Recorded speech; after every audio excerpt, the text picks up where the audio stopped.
players that have missed a year that have played maybe for Spurs, and you think back on that, does anybody come to mind, and how quickly, or did they even ever reacclimate into the squad?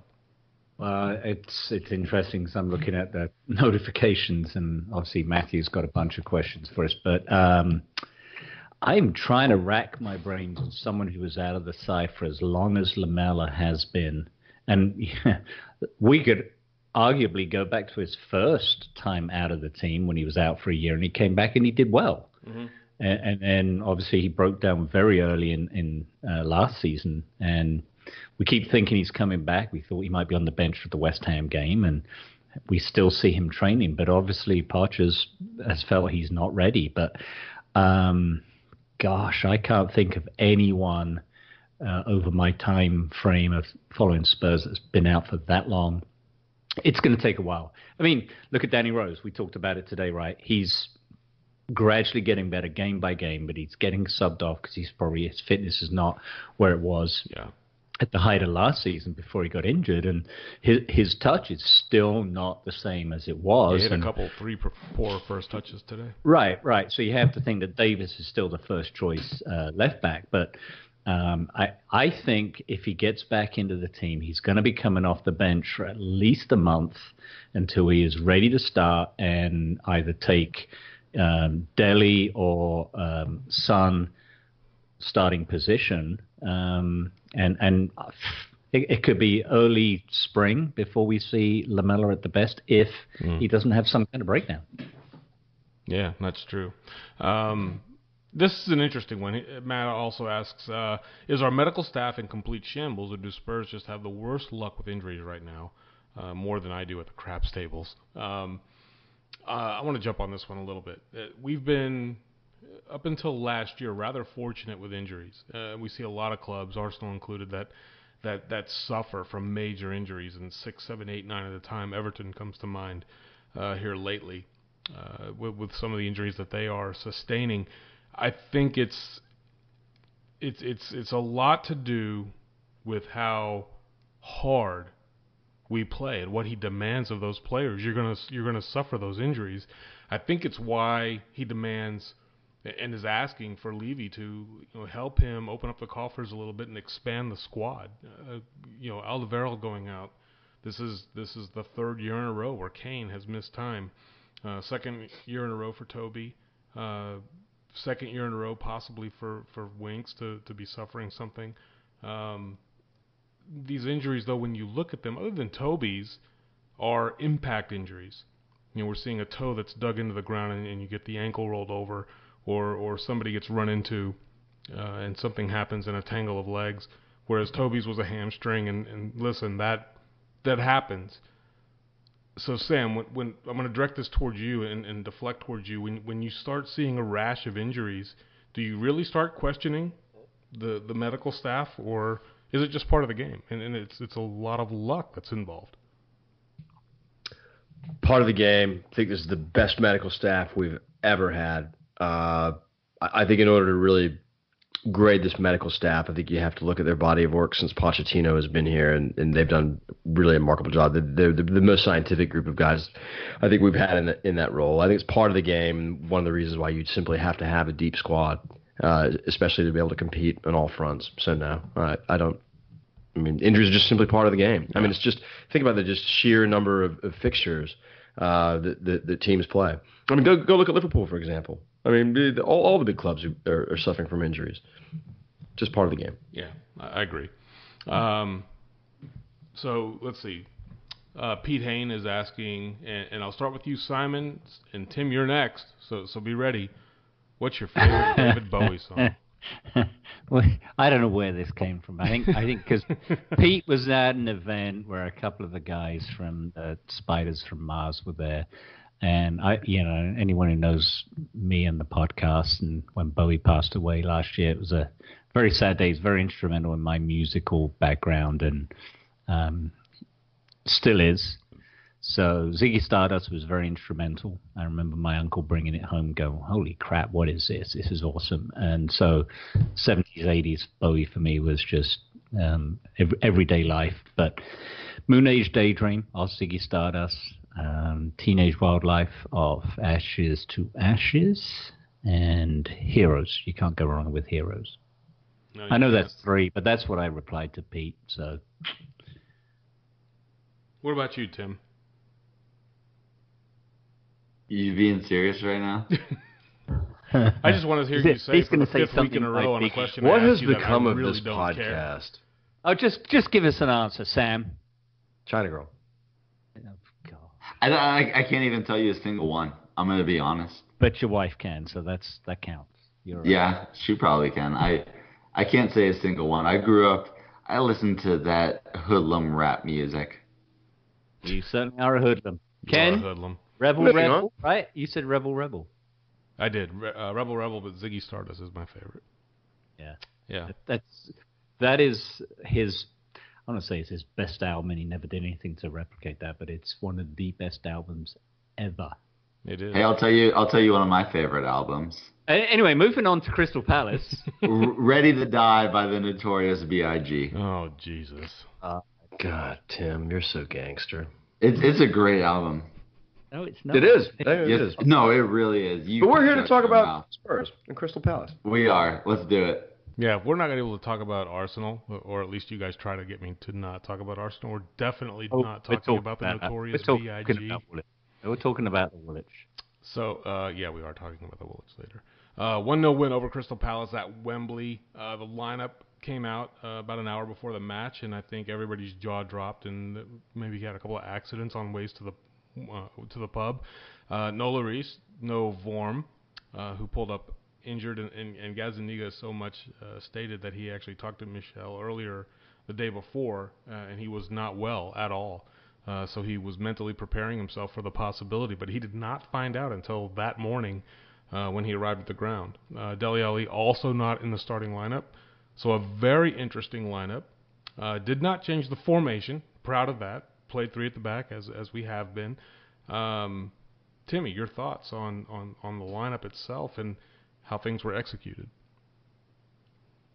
I mean, I think it's a lot like we went in that first match against Real Madrid. You know, with the injuries, you put Winks there as kind of the lone center defensive mid, and he held his own until, he went off with the injury. And that's an interesting thing to talk about is he went off so early at the end of the first half. And, you had to change it up all over again. But, Dyer had an amazing match. He slotted in there as the center back of that back 3. I think he had 2, maybe 3 last man tackles on Zaha in our own box. I mean, he had an amazing match. For me, if you're asking a man of the match against Palace, it's either between Dyer or Gazzaniga. Yeah, I thought Dyer and Sanchez together were absolutely incredible today. Simon, I want to just deflect a little bit towards you. Sam, you too. I want you to follow up because I want you to think back in history. And I look at Sonny, scored the goal, obviously, for the 1-0 win. But is he not the most frustrating player offensively to watch? There were times when you look at what he is doing with the ball to where 3, if not 4 more opportunities presented themselves to him, whether to either score or assist, and he completely bottled every single one of those opportunities other than the goal.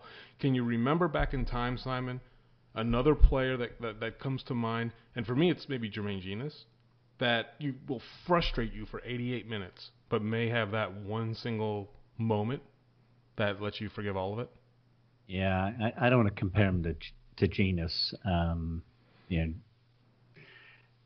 He was very frustrating today. Very. It was a great strike. Hit it one time, and it was nicely hit.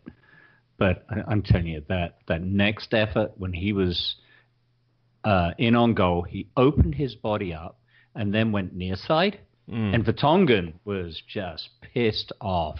And that just goes to show the frustrating side of Sonny. He chips in. I mean, what was it? How many goals did he score for us last season over the course of the season? 2021. Granted, a lot in the cups. I think this was he just set the record for the highest scoring Asian in the Premier League today. 20 But goals. his touch let him down. It was very, very frustrating. For me, he doesn't get man of the match purely because of the rest of his play, which was, I don't know if his concentration wasn't good, he wasn't fit, carrying an injury. But other than striking that one effort, it was very disappointing. I mean, I think most Spurs fans will remember Sergei Rebrov for his inability to be a success at Spurs. And we've had a run of ineffective strikers. And it wasn't on the rundown, but I wanted to touch on we can segue into this now, into the Llorente versus Janssen story. We've gone 12 games now with Llorente not even getting a whiff of goal. At least Janssen last season had chipped in with a couple of goals. Changing gears, if you want to go that route. I mean, if you're on the pitch when there's a penalty. But I think he'd scored from open play as well at that point, hadn't he? No, he had one goal, and I think at the time it was the Capital One Cup when we went up against Liverpool. No, it was before that. Who did we draw? No. Gillingham. That was the Yeah. penalty, wasn't it? Yeah, because Eriksson gave him the penalty. I don't think you can look at Janssen and put him in against Real Madrid at the Bernabeu and expect him to do what Llorente did. Just a question, fellas. Just a question, not an opinion. No, I saw. I think it was Barty from the Fighting Cock. He put out. I think that's maybe what I saw. Yeah. Yeah, it was a poll. Him, Soldado, and Llorente. And for the life of me, I almost retweeted it because I would put Soldado out of there for sure. But between the two, I don't know. I mean, at least Janssen was trying. At least I felt like he was more involved in play. I don't disagree with what Tim said in his effectiveness at Madrid. I'll go back to Sonny real quick. I just felt like the spirit of Andros Townsend creeped into him today. Like really, really brainless things that he did. I mean, heavy first touches, that's one thing, bad game. But boy, just making really, really poor decisions. I mean, a lovely strike. He's a great striker of the ball. And I'm glad for what he did. That may well be the analogy and the metaphor that we're looking for. He was Townsend today. He was. Yeah. He really was. I mean, going like what you said. He goes. He just does like Andros would do things like a left-footed player that for some reason would be lulled into thinking that he was right-footed at times, like stupid shit like that. And he had that second breakaway. He didn't even get to the box. He got tackled and lost the ball. Look, which, by the way, thank God Andros Townsend's football brain has not developed because, frankly, he should have scored at the end there. Speaking of should have scored and or Zaha, crossed the ball. And Zaha. I was going to say, speaking of should have scored, now, Sam, you and I have been touting up Zaha as a possible answer to our left side woes. Speaking of Son. Today, man...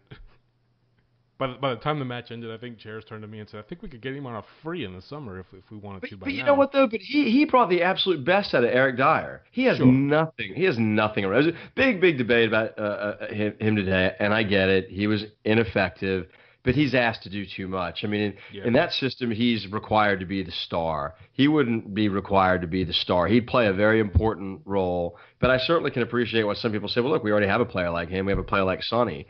I don't know that you really have a threatening wide man in Son like I think Zaha would be. Yeah. But I think he's very expensive. The ship has sailed, and it's probably not even worth debating.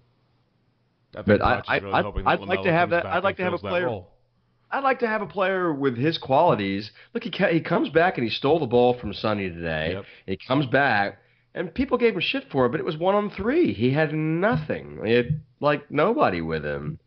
I don't know. I think that look. If Mauricio Pochettino can make Kieran Trippier here school Marcelo in the Bernabeu, I'm fine with him taking on Zaha and making a player out of him. I think he could be, but maybe the ship has sailed.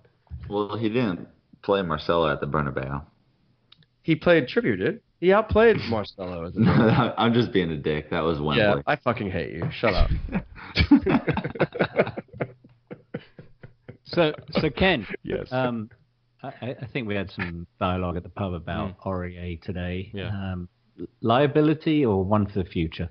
I think the potential is astronomical. He's almost a luxurious liability, right? Because when he gets it right, it's perfect. and we've seen him get it right